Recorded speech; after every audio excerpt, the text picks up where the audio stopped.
의사가 한밤중에 환자에게 전화를 해서 응급실로 가셔야 된다는 말을 할 때 어떤 일들이 있는지에 대해서 말씀드리겠습니다.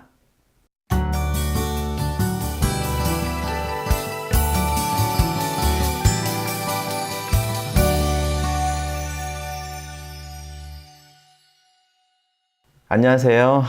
오늘은 12월 25일 2016년 성탄절입니다.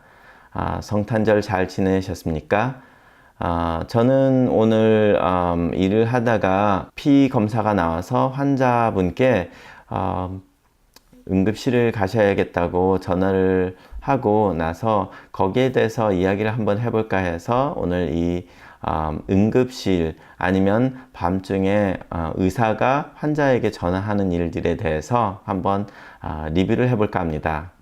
전화를 했을 때 의사도 쉽게 생각해서 전화를 한 건 아니니까 거기에 대해서 왜 전화를 했을까, 그리고 이런 일들이 일어나는 거에 대해서 환자분들께서도 이해를 잘 하시면 더 좋은 건강한 내일을 만드는데 좋을 거라고 생각을 해서 오늘 이렇게 말씀을 드릴까 합니다.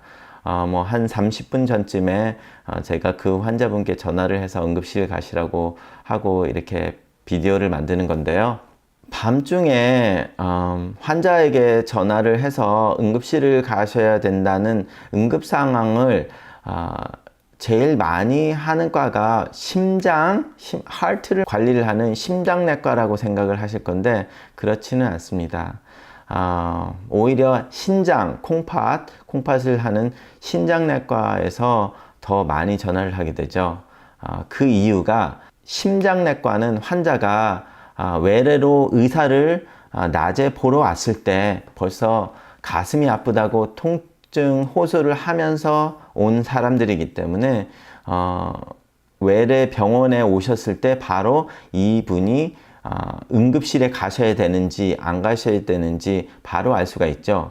아니면 뭐 숨이 찬다든지 이래서 심전도를 해보니까 심근경색증이 있어서 응급실을 가시라고 이렇게 말을 하기 때문에 그 병원의 외래가 뭐 4시든 5시든 끝나면 심장내과 의사가 환자 집에 전화할 일이 그렇게 많지는 않습니다. 하지만 콩팥의 신장내과에서는 문제가 왜 되냐면 환자가 신장내과로 오셨을 때 거기에 대해서 신장에 대해서 증상이 없죠.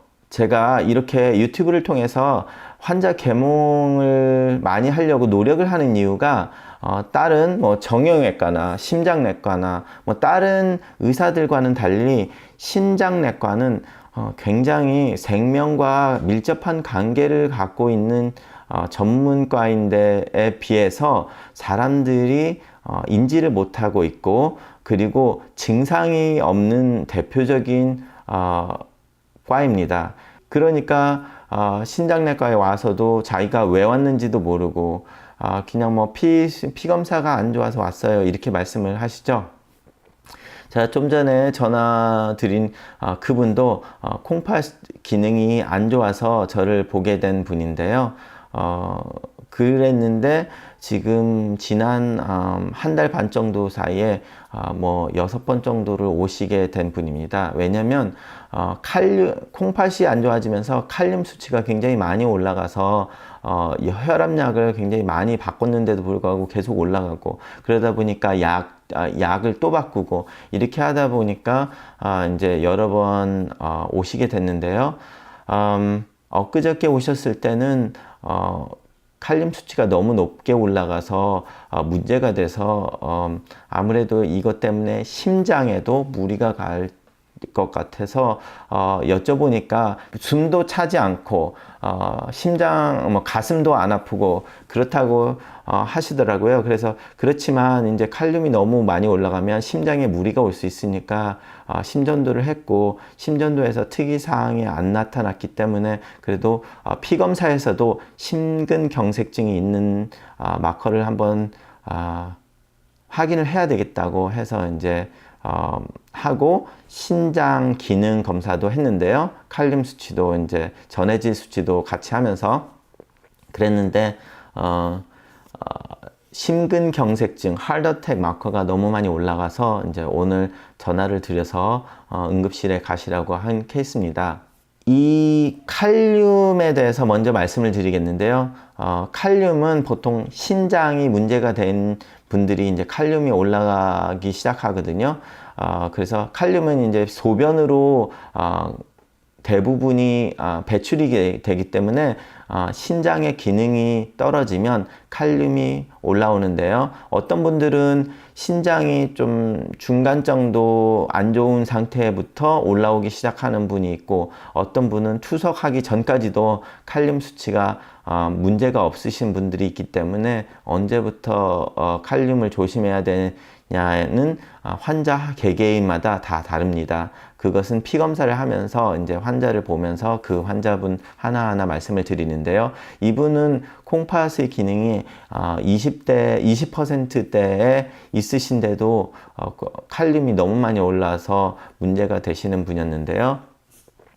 그 칼륨은 심장이 이렇게 펌프 역할을 하잖아요. 이렇게 펌프를 하는데 그 펌프를 하라고 전달 물질이 칼륨입니다. 칼륨이 이 근육 수축을, 그러니까 심장의 근육을 수축을 하는데 칼륨이 쓰이거든요. 그렇기 때문에 쉽게 생각하시면 심장이 모터라고 생각하시면 전기가 이제 모터를 돌리는데 그 전기라고 생각을 하시면 이해를 하실 수 있습니다. 그래서 칼륨의 파지티브 찰지가 소디움과 익스체인지를 하면서 이제 전기의 전압을 만들고 그래서 이제 수축을 하게 되는데요. 이것을 쉽게 말하면 칼륨이 너무 높게 올라가면 뭐 예를 들어서 110V 전구에 220V 전기를 꼽아버리면 어떻게 되겠습니까? 갑자기 전기가 나가겠죠? 정확히 그런 식으로 칼륨이 너무 높게 되면 심장이 멀쩡하더라도 멈추게 될 수 있습니다. 제가 예전에 유튜브 만들어 놓은 것이 있었는데요. 거기에서도 우리가 텍사스에서 사형 선고를 받은 죄수를 사형을 할 때 쓰이는 약이 칼륨이죠. 그 칼륨을 주사로 갑자기 주면 심장에 전기가 1000볼트로 올라간 것처럼 심장을 갑자기 멈출 수 있기 때문에 통증이 없이 환자 입장에서는 증상이 없다 보니까 더 큰 문제가 되죠. 그런데 이제 이 칼륨이 콩팥이 저하가 되면서 올라가면 저녁에 칼륨이 올라갔어도 멀쩡하신 분들이 많이 있죠. 어느 정도 레벨이면. 그런데 이게 새벽에 4시부터 6시, 7시 사이에 우리가 기상을 하기 전에 코르티솔이라는 호르몬이 나옵니다. 우리가 일어나서 이제 활동을 하기 위해서 좀 에너지를 주기 위한 코르티솔 호르몬이 나오는데 그 코르티솔 호르몬이 나오면 칼륨이 일시적으로 더 올라가게 됩니다. 그러면 낮에나 밤에도 벌써 칼륨이 올라가 있는 상태의 분이 코르티솔이 나오면서 새벽에 더 올라가면 그 올라간 것 때문에 심장이 갑자기 멈출 수가 있죠.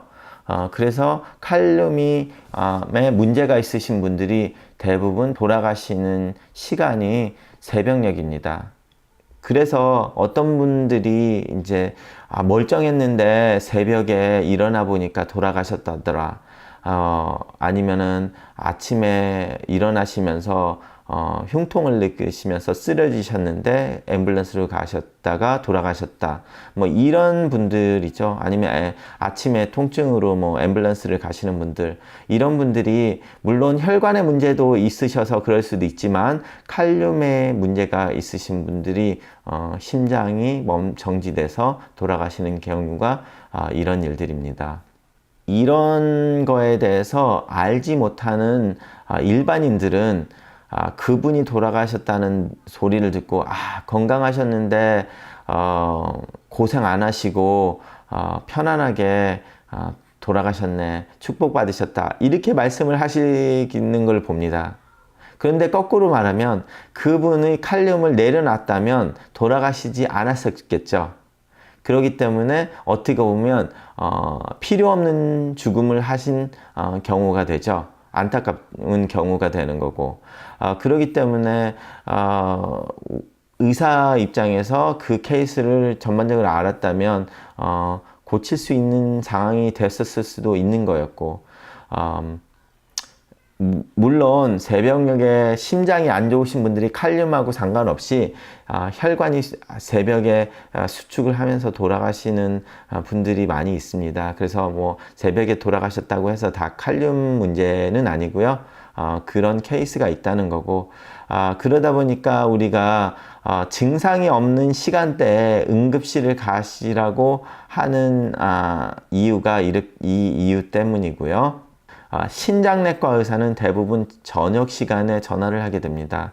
왜냐하면 낮에 외래에서 피를 뽑은 게 어떨 때는 그날 밤중에 그 결과가 나오거든요. 그럼 그 결과를 받고 이제 바로 전화를 드리는 시간이 보통 밤 12시에서 새벽 2시, 그때 굉장히 높을 때는 랩에서 피 검사한 회사에서 의사한테 전화가 옵니다. 너무 높다고. 그렇기 때문에 그 시간이 보통 새벽 2시 정도에 많이 오는데요. 그렇게 되면 이제 의사도 그 전화를 받고 환자한테 새벽에 전화를 하는 거고요. 그렇지 않은 경우에는 어느 정도만 높거나 이럴 경우에는 이제 그 다음날 오후가 돼서 결과가 나온다든지 이렇게 되면 그 다음날 저녁 시간에 이제 전화를 한다든지 이틀이 지난 후에 전화를 하게 되죠. 그래서 신장내과 의사들은 밤에 전화할 일들이 가끔 있게 됩니다. 오늘 12월 25일이죠.